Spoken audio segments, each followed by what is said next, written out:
Welcome to Behind the Paranormal with Paul and Ben Eno. If aliens are from other planets, what are those planets like? Can demons infest your house? Are there really demons? Or what does that even mean? I sneaked in 4 questions. Well, welcome to the 923rd edition of Behind the Paranormal with Paul and usually Ben Eno, coming to you from WOON AM FM radio in Woonsocket, Rhode Island, on the Paranormal Radio app from TalkStream Live on YouTube and via TuneIn.com. Well, today I'm Tim Swartz, and those cosmic questions come from my co-host, I'll say partner in paranormal adventures, and good friend Paul. Today we bring you an open line show with Paul and myself, Tim Swartz. Okay, the young lad is under the weather today, so we thought it prudent that he sit it out. So fortunately, we had Tim already scheduled. So Tim today is Ben for the day. And Tim is Tim Swartz, of course, is an Emmy Award-winning television producer, videographer. He's the author of a number of popular books. Tim has investigated unexplained phenomena all over the world and has appeared widely in the media. So, Tim, welcome back to Behind the Paranormal. Hey, Paul, great to be with you once again. On Behind the Paranormal, and I'm so sorry to hear that Ben is under the weather today. Well, at least he's not a meteorologist. They're rarely on top of it. So with that note, let's begin with our open lines, and we are going to be doing a few unusual things today, but let's start with a question from our good friend Peter. Oh, that's right, we have a caller already. Let's start with Tracy, who's joining us on the show today. Tracy, welcome to WOON and Behind the Paranormal. Hey, how you doing today? Pretty fair. Here with Tim Swartz. Tim Swartz and Ben is not feeling well today, so Tim's filling in. So you're on with Paul and Tim. Yeah, I met Tim a couple of weeks ago at one of his lectures. I'm Tracy. I'm from the Haunted Shanley Hotel. Okay, yeah. And I met you in Pine Bush, New York, when I spoke there a few weeks ago. Is that correct? Yes. Good. Yes. So we're homies here. So what's on your mind today, Tracy? Paul asked me to call into the show and just do a live with him. So that's why I was calling. Okay. Now you had a question you wanted to ask me, I believe, and you can do it right here and now, and Tim can help. Okay, well, one of the things through the lecture I was listening to, it was quite interesting, your explanation on we have more than one instance of ourselves. Does that mean you totally do not believe in ghosts or spirits? Oh, okay, that's a good question. This is one of the toughest concepts in quantum awareness, as we call it. As I mentioned during the lecture, Ben and I have had to come up with an entirely new vocabulary just to talk about these things. And, as I say, we could be wrong, but I don't think so, because it really has worked for me for the past 40 years anyway, if not longer. So what the idea is, the term we use is facets, and the various versions of ourselves in the parallel worlds, if that is the correct theory, and most physicists believe it in one form or another now, then these facets of ourselves are different versions of ourselves. But the point is that it's all us. To put it rather simplistically, in our opinion, the subconscious mind is actually made up of parallel lives that we're living in other facets. And we are just as conscious in other times or in places in these parallel worlds as we are here. And it's really quite a rather elegant and simple concept once you get your head around it. So, and I believe that you're onto something there about the ghost thing, Because when I started running in the late 70s, when I started running into ghosts of people who hadn't died yet, or people who were seeing ghosts of themselves, or people who were seeing even a whole village that was there one day and wasn't there the next day when they went to see it again, I began to think this is not about dead people. And when we run into quote-unquote ghosts during a case who are afraid of us because they think we're ghosts haunting them, that was another arrow in the quiver of that concept. I don't know Jason Hawes very well. He's a Rhode Islander, and it's hard not to know other Rhode Islanders because the place is so small. But we were on the air together once a few years ago, and I must say I was rather impressed with him. He is open-minded to new ideas, and he was discussing a case they had in a hotel where the quote-unquote ghost kept asking them if they were from security. And he said, where did that come from? So, yeah, I mean, I think ghosts, there may be worlds in which you can be a spirit, although not this one, according to physicists I've spoken with. Being a spirit that has the entire memory or knowledge of a deceased person without a body doesn't work under the laws of physics here. But in different worlds, there are different laws of physics, again, if this theory is correct. So does that answer your question at all? I mean, that's our opinion. I'd like to get Tim in here on this. Tim, what do you think of all this? You know our crazy ideas. Yeah, well, I think that what you just brought up about there could actually be other realities that rather than having a solid body, it's a world of spirits. And I think that really hits it on the head for some of the experiences that people have with ghostly visitors that claim that that these visitors claim that that they have passed on. But I love your theories about the whole idea of an infinite number of parallel realities, that our consciousness actually extends through all of them, that this world that we live in is not our only reality. We're just, because of our current state of mind, we're just aware of this one. I think that at night a lot of times when you're dreaming, you actually are able to visit some of these other realities because all of that is existing at the same time. Yes, yes. Okay. Well, what's that, Tracy? I'm sorry, I didn't catch that.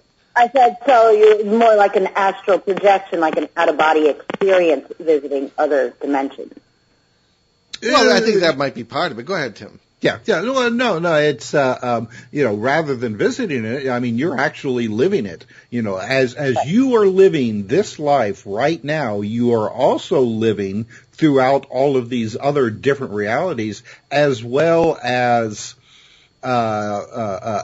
what we would refer to as past lives and future lives, because time as we think about it in the physical really doesn't exist. So when you have these experiences where people are remembering a past life, they're actually remembering a life that is going on right now at the same time as your present life. I know that's difficult for a lot of people to wrap their head around, but I think that Paul and Ben's ideas really do fit very nicely within these concepts. Well, one of the things I think I might have mentioned during the lecture, Tracy, is the example of Wolfgang Amadeus Mozart, certainly probably one of the greatest composers in the Western world.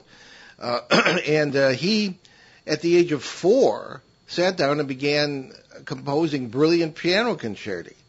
Now, how does a 4-year-old do that? One explanation would be that he was in touch with a facet of himself where he already is a brilliant composer. That would be one explanation. So that's the thing. I don't know if we're answering your question or confusing you further, Tracy. No, I can definitely grasp your concept. So, I obviously I work in a haunted hotel and I do tours. I speak to a lot of spirits through many different devices that tell me when they've died. I can trace this back. Okay, I think you dropped off there a bit. Did we lose Tracy here? I don't know. Okay. Well, one of the things... Tracy, you're still there? Okay. I'm afraid we lost her, but she can call back if she wishes. But, yeah, I'd like to know more about the haunted hotel. One of our issues with, quote, talking to spirits, if that's what they really are, is how do you know what you're really talking to? And there are plenty of worlds where people are very aware, at least that we run into, that they have died in one world or another, whatever meaning that would have in a multiverse where there are so many versions of you, including bodies, physical manifestations as well. So it's kind of the first day of school. Okay, the phone's ringing again. Maybe it's Tracy calling back. So these are all things. Tim, what say you? Well, no, I have to agree. I mean, just because you are receiving messages through various electronic devices, they're the same way with, automatic writing, Ouija board, things like that. I mean, you can't necessarily accept what is being told to you as the truth because, I mean, as you well know, Paul, there is a lot of deception going on, with various, entities that love to interact with us and, gaslight us. Yeah, a bit, parasites, as we call them. Right, right. We have Tracy back. I believe, Tracy, you're back on the air? Yes, we got disconnected. Oh, right. Life in the 21st century. Well, tell us about your haunted hotel. Well, I speak to roughly 50 spirits reside here. Most of them will tell you the time period that they lived, when they died, how they died. That's where it was confusing to me with living interdimensional, like different periods in time, different instances of our lives. Because these people know that they've passed, and they're still here with us. Well, we were talking about that a little. I don't think you heard us because you were off the air, but we're at least in our opinion, you have to be very careful of what you believe when these things tell you, and also. It could be perfectly correct. I don't know. I've run into many people who said that they had departed their lives simply because they were in worlds where that was possible to apprehend that knowledge. And to talk to the neighbors, I actually ran into that one time. People in parallel worlds, they didn't lock you up and fill your pockets full of antipsychotic drugs. It was normal to talk to people from other worlds. All depends on the laws of physics. So I don't know. I would always express the need for caution in these things because at least I am always very wary of what I'm talking to. And Correct. As I said in the lecture, I hated writing the last book because I always tell people don't do the medium thing, and then it sounds like I'm doing it myself. But the whole notion of death is slippery for me. If these people were dead, they wouldn't be doing anything. They wouldn't be saying anything. Why do we see them wearing clothes at times, even driving cars? Because they were in parallel worlds where they never died. That's our opinion. Why else would they be so physical? So that's just the point I make. Take it or leave it. Tim? Well, I think one of the main points about all of this is that our consciousness, spirit, souls, whatever you want to call it, it's all pervasive. It's universal, and I suppose that there could be times when you pass away from one physical body, and it's hard to articulate this sometimes. There could be kind of like almost like a halfway point between your consciousness then continuing on in these, becoming more aware in these parallel realities where you actually experience a reality very similar to what would be described all these centuries as the afterlife. The spring world and or Summerland, I think is what it's called. Places like that before the trauma of death in one reality subsides, and then it reawakens in these others. I'm not telling this very well, but perhaps Paul can explain it a little better. But I mean, I do think that there may be times where, possibly under a traumatic death situation, where there is kind of like a resting period for your consciousness before it reawakens in one of these other realities. And remember, there's an infinite number of realities, so there's all kinds of different possibilities, in my opinion. Well, we use the metaphor of a tree, and the tree's got, a zillion leaves on it, and you're not one leaf. If the leaf falls off, hits the ground, and there's no more, you're the whole tree, not just the leaf. That's the kind of thing we do. But Tracy, I don't know if I mentioned the case where I actually was speaking with these people were having footsteps in their attic.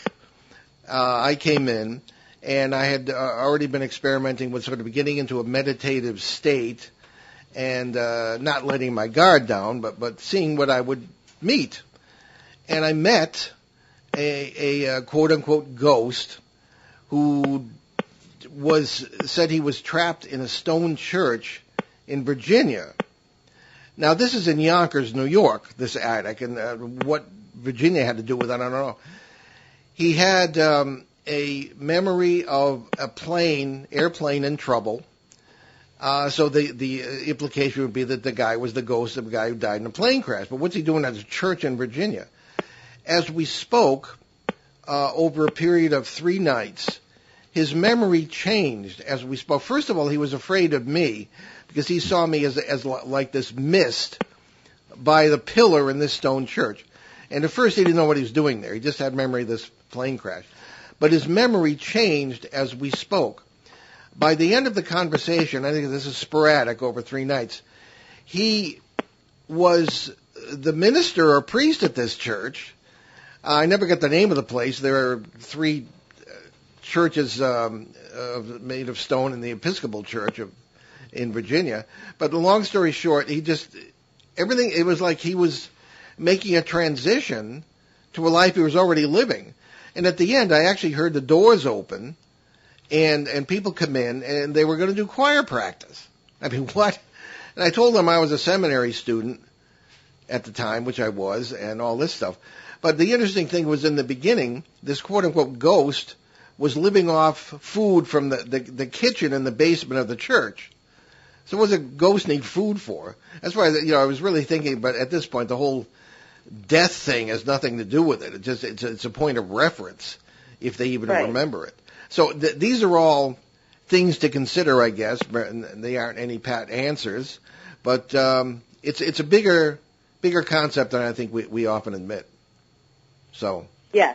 Okay. Well, Tracy, thank you very much for calling in, and really appreciate it. We'll see you in February in Pine Bush, I guess, at the Supernatural Bowl. Excellent. I'll be there. Okay, great. See you then. Thanks, Tracy. Thank Okay. Bye. So let's go on to a question from our also a fellow co-host here on some shows, Peter Shelley from Bogota, Colombia. And Peter writes, and this is particularly for you, Tim. You're in the spotlight here now. Yeah. Number 1, did you actually make contact with Krista Tilton, who claimed being taken to an underground Dulce base? If so, what happened? And maybe give us some background on that whole concept. Right. It wasn't me, unfortunately. It was the late Timothy Green Beckley, who had contact with Krista, and quite a bit over the years. I mean, especially in the 1980s, when all of this type of activity and information was first starting to come out. And Tim always told me, because if you read a lot of what Krista has written about her experiences, they do seem to be kind of incredible. I have to admit, and I had expressed my doubt about whether the legitimacy of what she was saying to Tim, and Tim was always willing to give somebody the benefit of the doubt, especially if they were an attractive woman. No, I'm just I'm just kidding a little bit, but he always felt, from his conversations with her, that she really did have actual experiences. He said, could she have embellished some of it, as the years went by? Very possibly. A lot of people have a tendency, to do that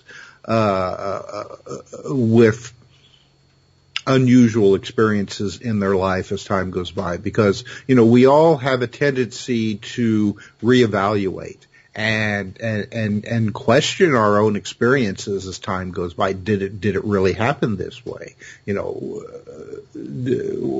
the things that I was seeing, did I interpret them correctly? That sort of thing. But Tim did feel that that her experience, especially being abducted and taken to what appeared to be underground facilities that were manned by both supposedly extraterrestrials, and again, that's an interpretation of sight, because you have creatures that are humanoid but don't appear to be human. So naturally, we tend to think extraterrestrials, could be a lot of different things. But these underground facilities had both of what appeared to be, humanoid entities and military personnel.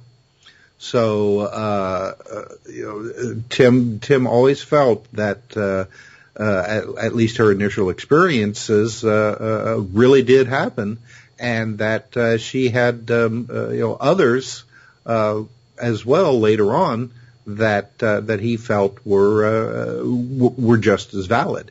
So, but my thing with a lot of these types of stories is that you really have to be cautious and look very deeply into what the people are telling you. Look into their background, if at all possible, because a lot of these people try to stay as anonymous as possible, and really do a lot of vetting on their stories, their past, their previous life experiences before these situations, and really just judge for yourself. Use your, as the police would call it, use your blue sense to try to get a better feel on whether or not you're being told the truth or not. Because, there's the truth and then there's the truth. Because a person can really believe an interpretation of an experience that they had, which may not actually be the truth. It may not be factual, because there have been situations, especially with these so-called military encounters that involve both what appears to be human military and extraterrestrials, that there is possibly some evidence that there is some kind of social conditioning program going on, or maybe an experiment to see how people would react if confronted with a really a mind-blowing experience like being abducted by extraterrestrials. So, listen to what, people are telling you, but don't just automatically believe or disbelieve what they're saying without doing the proper background research first. Sure. Okay, well, I think this is probably not too early to take our mid-show break. At this point, you're listening to Behind the Paranormal with Paul and Ben Eno, and today our special guest co-host Tim Swartz on WOON 1240 AM and 99.5 FM in New England's beautiful Blackstone River Valley. We'll be right back with more open lines.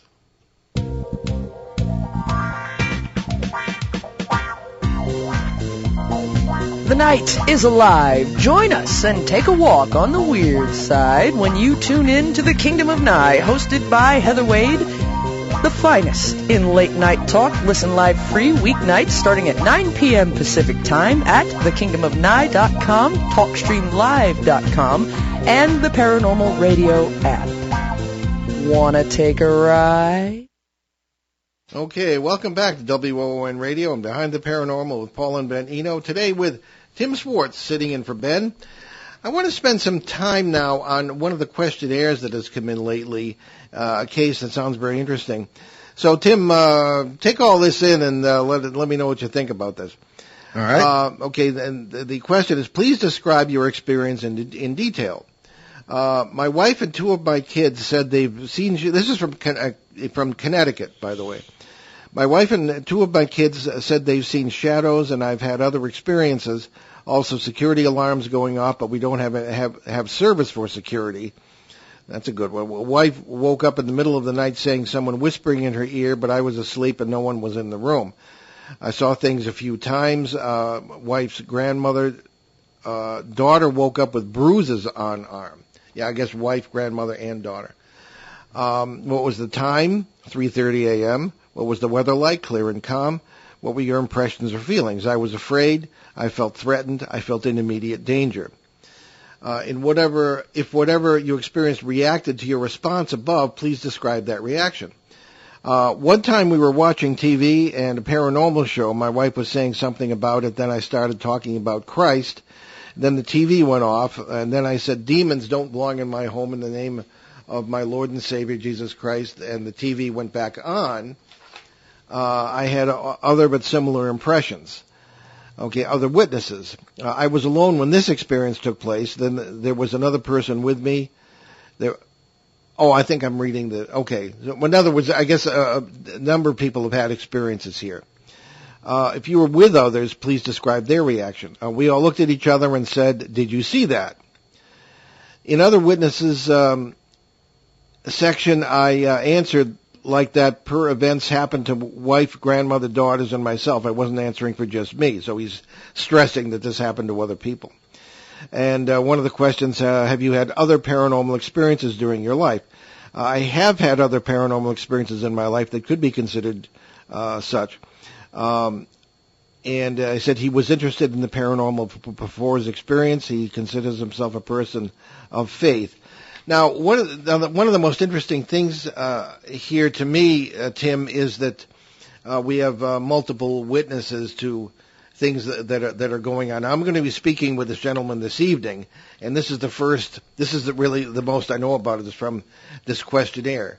In a way, it sounds kind of not an unusual case, but there's something about it because of the fear that the family apparently is under that makes me concerned. What say you, Tim? Oh, definitely. These kinds of, whatever you'd want, weird encounters, hauntings, in a house really does seem, in my opinion, to try to elicit as much fear as possible. Early on, before there is a lot of, energy, involved, you have what minor events, knocks on the wall, furniture, light furniture being moved around, things, disappearing, the whispers in the ear at night, just little things. And as the family's fear grows, it seems to feed this phenomena.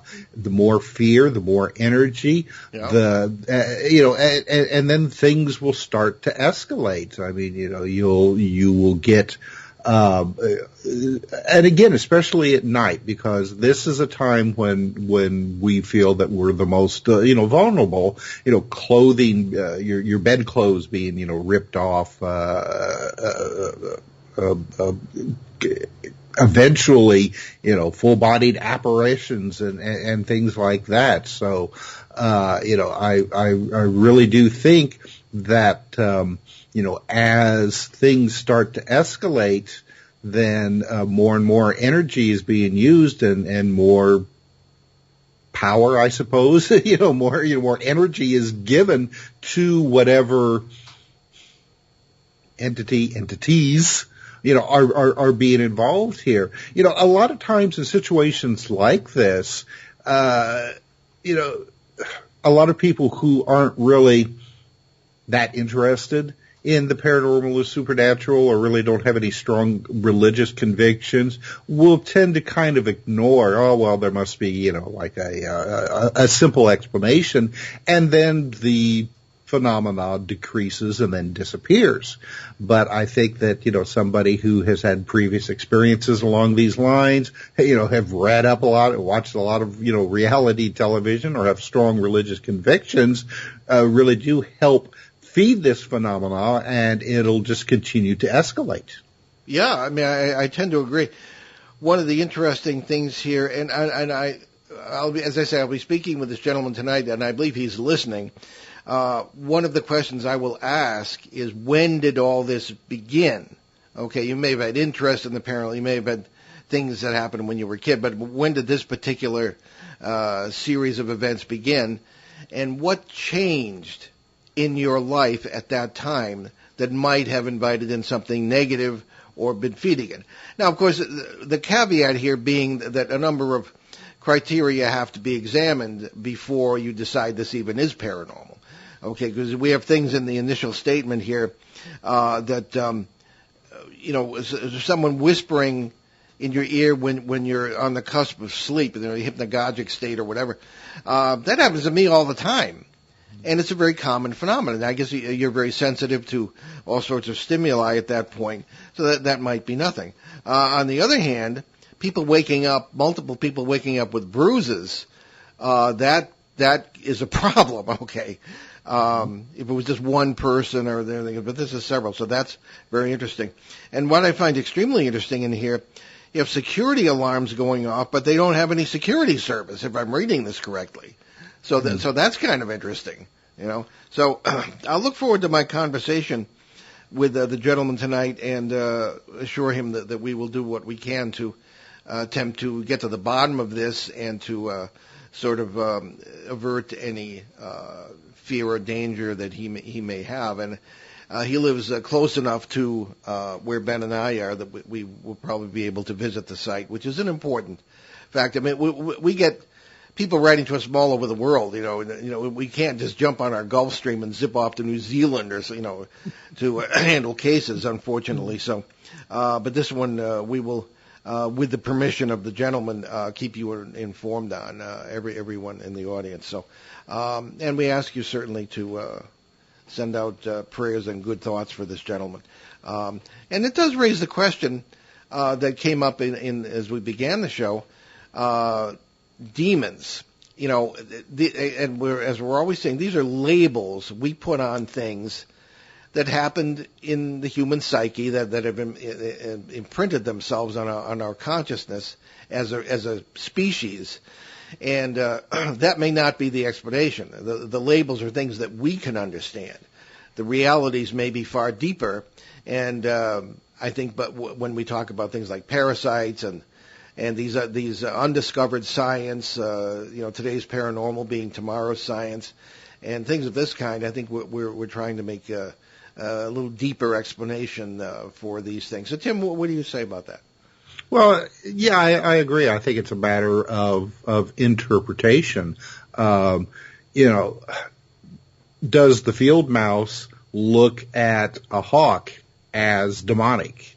This is something that, swoops down out of nowhere, seemingly appearing as if by magic, that will, grab you and take you away to another realm and kill you.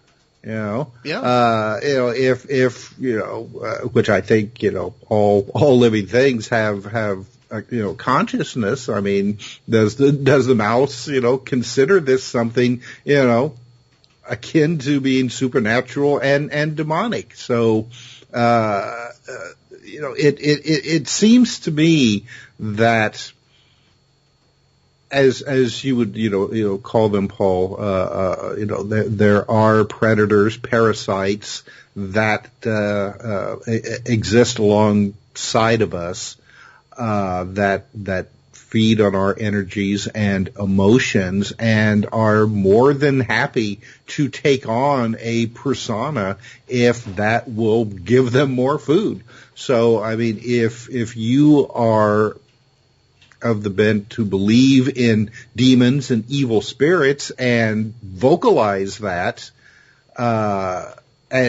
then sure, it's gonna take on that role. Yes. to get as much food as possible from you. So, I mean, that's why you see it in a lot of poltergeist cases. If a family believe that they are being visited by evil spirits, or if you have an investigator come in, an irresponsible investigator come in and say, oh my gosh, this house is full of evil spirits, then all of a sudden, if you've got, crosses on the wall, they'll turn up upside down. 666 will be scrawled on the walls. Bibles will be torn apart. Isn't that funny? It just, it's all too, the phenomena is all too willing to play that part to the hilt. And as long as you continue feeding it, then it's just going to keep, it's just going to keep going and escalating the situation. Yeah, that's certainly our experience. Now, back to a question from Peter in Bogota. Based on the contents of the book review, and this refers again to the alleged underground base of Dulce, New Mexico. Mm-hmm. One chapter suggests there is a big screen Dulce movie in the works. Is that true? Well, as in any kind of movie developments, at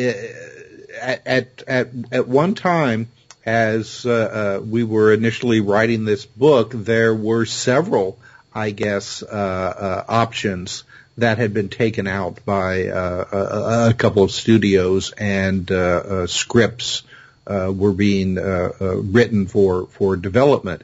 At this point, I have not heard of any progress with these, because as you well know, I mean, when it comes to Hollywood, they will buy options for books. They'll write an initial script, and then try to get a studio interested or funding available to actually go into production, and then oftentimes that's as far as it goes. So at this point, like I said, there has been some options that have been taken out on doing a Dulce movie, but if something ever does go into production and actually, make it to the theaters or on streaming, probably it's not going to end up being, what's a kind word to use here, Paul? It's not going to be exactly what allegedly reality on these situations will end up. Being Hollywood, it's going to go for the most exploitive plot line that they possibly could. Okay. So, I mean, don't go, if something like this comes out, don't go and watch it expecting that it's going to be a tell-all reality on what may be going on, in these secret underground bases. Okay, don't expect NPR quality. Yeah, no, definitely not. Well, we have a caller, and hello, you're on WOON and Behind the Paranormal with Paul and Tim. Yes, hi. Hi. I have a question. It's about, I have a relative that is struggling with, I don't know if it's maybe something mentally ill, or this person swears that she's being raped everywhere she goes. Okay. No matter where she goes to live, she's being beat up and raped. Now, it's a fine line between that for her. Yeah. By entities of some kind? She believes that. All right. Well, it's certainly all medical and psychiatric ducks, so to speak, have to be dealt with before you even approach a paranormal explanation for this. There are all sorts of psychoses and conditions that could account for something like this. How do you decipher that? Well, you usually deal with medical professionals. She has. Okay. And they don't want to hear her. They don't want to hear her. They don't want to hear her explanation. If you can email me, I can send you information on a professional or two who would listen to her. Okay? She's really tormented. Yes, obviously, yeah. But I would say I can suggest people for her to speak with. Neither Tim nor I have the competence to, medically speaking or professionally speaking, to deal with the initial points of that. We can give some advice, to deal with some professionals whom I can suggest, okay, whom I trust and who are good and who will listen. When I was in the seminary, I was doing pastoral work, as we did as part of our training at psychiatric hospitals, and I saw paranormal factors intertwined with psychiatric issues. All right. Right. And that's another possibility. So, I mean, just speaking off the cuff here, not knowing anything about it, I would say drop me an email, paul@behindtheparanormal.com, and we can take it a little further. Yeah, it's a deep question, but yes, this poor girl is suffering, and she also, throughout her life has dealt with paranormal. Yeah. Tim, any thoughts here? Now, struggling really bad with that. Yes, I've seen a lot of people suffering through things. Tim, what are your thoughts on this? You believe they can possess somebody's mind? Well, not without their consent. Right. No. Right. That's what I saw in possession cases. There would be a sort of a tacit consent on the part of the alleged possessed person. But she is very into paranormal. Paranormal or occult? Does she paranormal. do Ouija boards and stuff, or is she just interested? Paranormal, her belief in it. Okay. But she doesn't practice occult. Oh, no, not. Okay, all right. Well, that's an important distinction. Why don't we let Tim get in here and with his thoughts? Well, I think you bring up a good point that that there have been and will continue to be situations where somebody is having mental difficulties as well as having paranormal issues as well, and unfortunately, when you approach mental health experts with this and bring up the paranormal aspect, then you're immediately shut down. And I have seen some doctors just totally dismiss a patient without trying to do then anything to help them. That's what I'm wondering, because it happens way too often. No matter where she goes, she's claiming there's somebody after her. Now, that's my question. How do you decipher? And the medical doctors are saying it's her mind. Well, as Ben would say, you take it baby steps, okay? Mm-hmm. Yeah. I know psychotherapists who are MDs, fully qualified, who deal with this and who accept the possibilities of paranormal things going on. I have had some psychiatric social workers tell me that I'm more skeptical than they are because they've seen these things. So I say, once again, I suggest you drop me an email. Can you do that? Yes. What do I need to send you? Just send me, all I'll need is your email address. Send me that, and I'll have your email address, and I can send you the names of doctors who are good. They're not necessarily.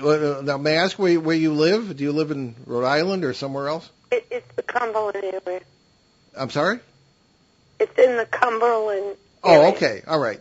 Yeah. Okay. Well, there's nobody local, but today you can deal with people by phone or whatever, and they can steer you to us. The closest one I know is in Maine, but not.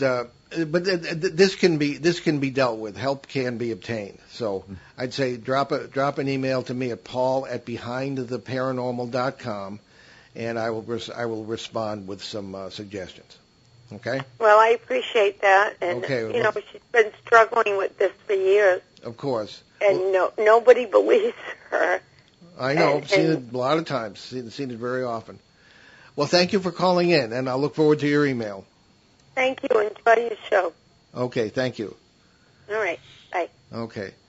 All right. Yeah, that's a tough situation. It's very tough. To deal with. And it's hard finding somebody, a doctor who will listen to you when you have experiences like this. Yeah. On the other hand, I've run into the three groups who see paranormal events like this most frequently are psychiatrists and psychologists, police officers, and clergy. Mm-hmm. Very often they don't know what to do about it. Okay. Right. I've had the Woonsocket police call me in. Not for a long time now, but some years ago on a case or two, and because they didn't know how to deal with it. So we'll help this poor lady as best we can. Mm-hmm. So let's we might as well finish up one of Peter's questions here, his final one. Did you, meaning you, Tim, and Tim Beckley, ever consider producing paranormal-themed comic books? On a lighter note from what we've been talking about. We actually did. We had looked into at one point doing a graphic novel based on my book, The Lost Journals of Nikola Tesla. But we wrote out some script ideas and actually went and looked for a good graphic artist to draw us up some samples, but we could never. We tried shipping it around to some of the other publishers who knew the ins and outs of graphic novels, and could never really interest anybody else. And you have to remember, this was in the early 2000s, before interest in Nikola Tesla took off. Now, probably 5 years ago, we probably could have been more successful in doing that. But at the time, I guess that we were just a little bit ahead of our time. And now, it's other people have beat us to the punch. So it was unfortunate, because it really would have been a great idea if we had just managed to connect with the right people that early on.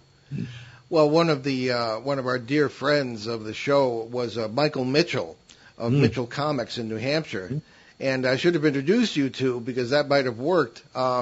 Michael translated, as we say, a few years ago, but it was always you knew you had made it in the New England paranormal world if Michael turned you into a cartoon character.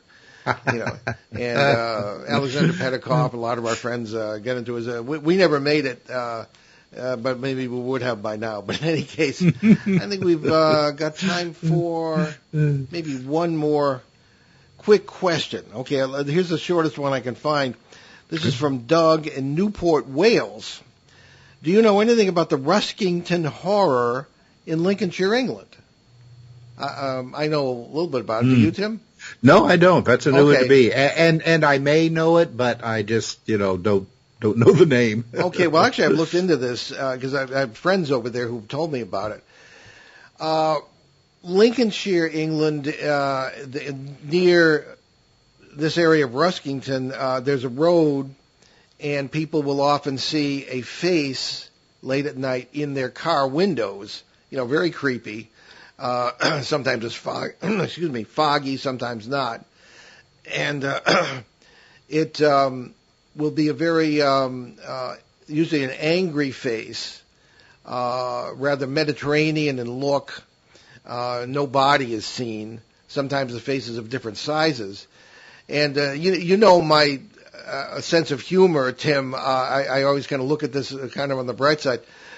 They usually mention that they're exceeding the speed limit when this happened, and so I'm thinking this is obviously the some facet of some police officer expressing disapprobation at the heavy foot that may be exercising the vehicle here. So, but be that as it may, it is very disconcerting. A number of people have experienced it, I believe, since the 1920s or so. So, what would that sort of thing be? England is full of black dogs, UK in general, full of black dogs and strange apparitions of that kind. And how would you explain that from the multiverse point of view? I would like to look into it further. I mean, it could be, I don't think we can dismiss the notion that people are projecting these things themselves. I don't know. Certainly in Rhode Island, nobody feels guilty for exceeding the speed limit, which is sort of a polite suggestion rather than a law. And I don't know. It seems as though it might be projected. We've sort of done some looking into the changes in temperature in ghost cases, particularly when these groups go in and say, "Oh, if you're here, raise the temperature." Well, they may be doing that themselves somehow by projecting. That's no harder to believe than a ghost doing it, I don't think. So there could be some sort of mutual cooperation here. I think all paranormal events have some. You kind of don't sit there and just have it happen to you. You participate in it. So what do you think about things like that, Tim? Faces appearing in your car window, things like that. Well, one of the things that I want to know is this face like plastered right up against the the windshield, or are they seeing it from a distance, looking at him, things like that. But it's fascinating to me, the universal aspect of road apparitions. I mean, it's this is something that you see all over the planet. Where people will have, paranormal experiences with something on a road. You've got like the phantom hitchhikers. You've got the, look at all the cryptid sightings that take place with drivers where they'll see some creature running across the road or flying across the road in front of them. It's almost like these things are wanting to be seen. So, it's an interesting, I think, aspect of human consciousness that we have all of these experiences that seem to take place on roadways and associated with cars, bicycles, carriages it used to be. I mean, we've got a lot of stories from, before the mechanical era of people on horseback or in carriages having phantoms appear in front of them. Sometimes they would even, get into the carriage with them and either just sit there or whisper, like dire warnings, like harbingers. It would be also interesting to see if anybody who has had these experiences would then have major changes in their life afterwards. Sorry to interrupt, Tim, but we're out of time, so we're. Oh no. We'll start our announcement. You'll be back with us in a few months for Open Lines, but no more public events for us this year. But we look forward to the Supernatural Bowl debate on February 4th at the Pine Bush UFO and Paranormal Museum in Pine Bush, New York. and to the New England Parafest in Kittery, Maine, which runs from April 10th to 26th, 2022, and we'll provide more information as those dates approach. Now, Tim, tell us where people can find out more about you. Yes, well, they can find all of my books on Amazon, Amazon.com. Just type in Tim R. Swartz. I also have continued to maintain our old website at conspiracyjournal.com. All of the weird news and information that they don't want you to know. Okay, well, you're Ben this week, so what do we have brewing for next week? Just look down in your script. Well, let's see here. Do you want me to say that, check out our books along with our guest co-host? Oh, no, you better get right down to the, on December 12th. Well, on December 12th, our old friend Peter Robbins, a good friend of mine as well, who's a UFO researcher and investigative journalist, will join Paul and Ben to talk about the latest in alleged UFO disclosure from inside the Washington Beltway. And Peter is a great guest, and you shouldn't miss this show at all. Okay. So that's about it for us today. I'm Paul Eno. And I'm Tim Swartz. Thanks for joining us on our great cosmic journey, and we'll see you next time on Behind the Paranormal. Return to this radio frequency 167 hours from now for another edition of Behind the Paranormal with